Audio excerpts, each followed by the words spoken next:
Հարգելի գործընկերներ, սիրելի հայրենակիցներ, կարևորելով մարդու իրավունքների պաշտպանի գրասենյակի տարեկան հաղորդումը եւ մասնավորապես դրանցում տեղ գտած արձանագրված խնդիրները համակարգային եւ ինստիտուցիոնալ լուծումների տեսանկյունից, այնուամենայնիվ կցանկանամ անդրադառնալ 3 դահլիճում հնչած մի քանի մտքերի։ Հարգելի ընդդիմադիր գործընկերներ, դուք ազնիվ չեք ոչ միայն ձեր էլեկտորատի, այլ նաեւ ինքներդ ձեզ հետ եւ այն կարոտախտը, որ դուք ունեք այն տարիներ, եւ դուք ինչպես միշտ կոալիցիայի մաս եք կազմել, կցանկանամ մի քանի դրվագ հիշեցնել։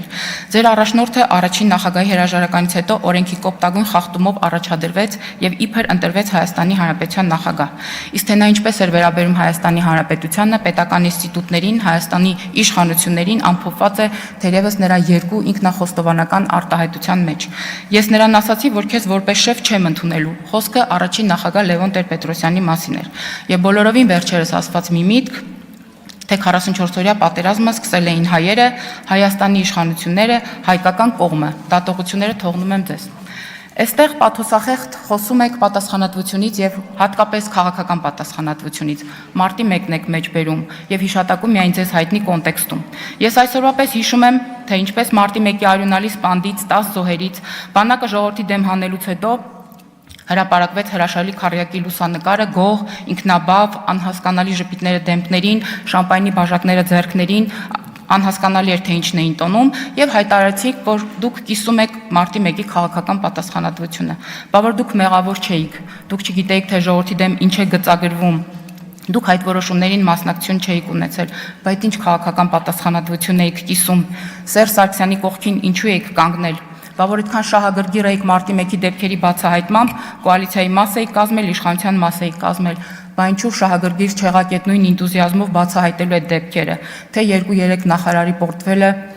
ավելի կարևոր էր, քան բզկտված Երևանը եւ Երևանի սրտում սպանված մեր 10 քաղաքացիները։ Գոնե հիմա հասկանում եք ինչ եք արել, բանակը հանել եք Հայաստանի Հանրապետության դեմ, սեփական քաղաքացիների դեմ։ Ասում եք մեր խեղճ ու կրակ պետականությունը, մեր պապերի ոսկորները, մեր ազգային իղձերը։ Նախ հանգիստ թողեք մեր եւ ձեր պապերի ոսկորները եւ մեր ազգային իղձերը։ Նախ մեր պետականությունը խեղճ ու կրակ չի, դա ձեր գնահատականն է։ Հետո մի հարց եմ ուզում տալ մի քաղաքական ուժի, ով միշտ եղել է կոալիցիայի մաս։ Բա ինչու է մեր երկիրը մինչեւ հիմա տենց խեղճ ու կրակ։ Այդ ինչ կրիտերիաներով եք չափել, այդ ինչ կրիտերիաներով եք աշխատել, թե տենց աչքաչափով գնահատականա տալիս եք։ Ավանդաբար կրթությունը, սոցիալական ոլորտը, առողջապահական ոլորտը, շրջակա միջավայրի ոլորտը հասել են ձեզ, բա ինչու չեք զարգացնել։ Ասեմ ինչ եք արել։ Կիլոգրամներով տնօրենի հավաստագիր եք ծախել, ըստ աշակերտների թվի դպրոցի տնօրենի պաշտոնի գին եք սահմանել, մանկատների երեխեքի գումարները ու տները չկան, ձեր նշանակած անտարտնտեսության պետերը, որոնք ի պաշտոնե պատասխանատու պիտի կրեին, պատասխանատվություն ունենային անտառների պահպանման համար կահույքի գործարաններ են ունեցել Հայաստանի Հանրապետություն։ Խոշտանգումներից եք խոսում 2004 թվական ապրիլ, Human Rights Watch հատուկ զեկույց։ Ոստիկանությունը անհամաչափ ուժ է կիրառել, օգտագործել է ջրցան, լուսաձայնային նռնակներ, մահակներով ծեծել է ցուցարարներին եւ օգտագործել է էլեկտրաշոկ։ Մարտի 1, հոկտեմբերի 27 Դրան հաջորդած եւ նախորդած եւ հաջորդած իրադարձություններին չեմ անդրադառնում, բոլորիդ հիշողություններում վառ է։ 1998-2008 խայտարակ քաղաքական սպանությունների հիթ շքերթ։ Հենրիկ Խաչատրյան, Արամ Կարապետյան, Վահրամ Խորխորունի, Արծրուն Մարգարյան, Վազգեն Սարգսյան, Կարեն Դեմիրճյան, Տիգրան Նաղդալյան, այս անունները ձեզ ծանոթ են։ Եթե ծանոթ չեն, խնդրեմ մոտենաք կծանոթացնեմ, իսկ եթե ծանոթ են, ուրեմն իմ պնդումը ճիշտ է։ Դուք ձեր քաղաքական գործունեությունը հենում եք կիսաճշմարտությունների վրա։ Անընդհատ շահարկում եք հղի կնոջ մեքենայի տակ ընկնելու հանգամանքը։ Այս ողբերգությունով փորձում եք ձեր խոսքին քաղաքական կշիռտակ կամ էմոցիա դնել։ Հարգելիներս, դա դժբախտ պատահար է եղել, ցավալի ողբերգական իրադարձություն։ Եթե ես լինեի սովորական քաղաքացի եւ տեսնեի, թե ինչպես եք այստեղ խոսում այդ մասին, գուցե մտածեի երևի անկեղծ եք, այդպես պայքարում եք անարդարությունների դեմ եւ այլն եւ այլն։ Բայց ես կուզեի ձեզնից նույն ինտուզիազմով լսել ձեր թիմակից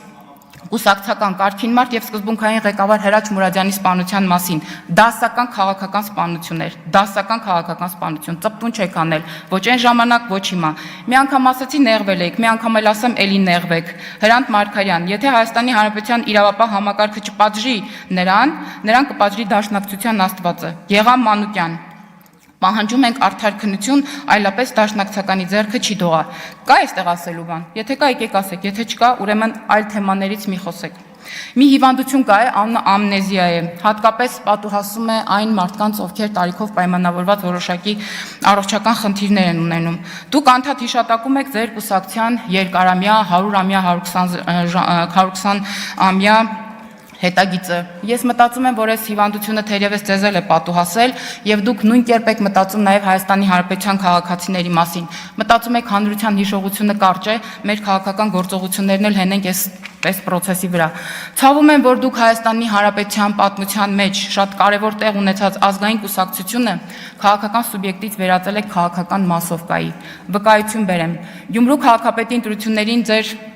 թիմակիցները նստված էին այսպես ասած ինագուրացիային, այնինչ դուք բազմիցս հայտարարել եք, թե դուք Գյումրիում տեխնացու չունեք եւ չեք առաջադրել։ Չկա մի զեկույց, մի նախագիծ, որ չխոսեք դպրոցի մասին, կրթության մասին, ուսուցչի մասին, ինչ խոսք գովելի է։